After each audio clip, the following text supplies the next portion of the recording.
Nandito nga na naman tayo kung saan nga daw may masarap sa may Sambales. At ito ang Barge Floating Restaurant. At ayan si Madam, may pa-jacket pa, giniginaw. Wow! Ha ha ha ha. Ha ha ha ha. Ayan, so dito guys, ayan. Dito kami lagi pag nandito. Makain sa The Barge.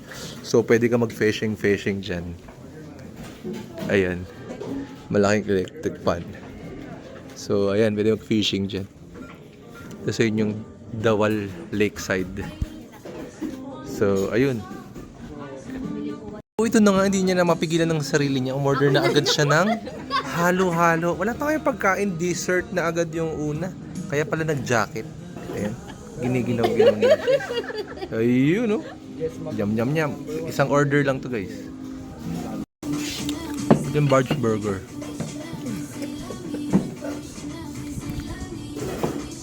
Uy, ubos na yung steak, oh.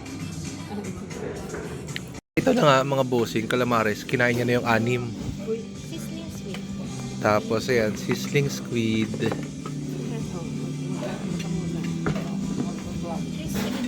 Crispy dinaguan.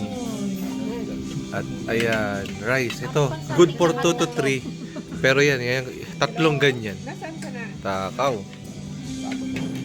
Rice to, papa. Bumili ka pa ba?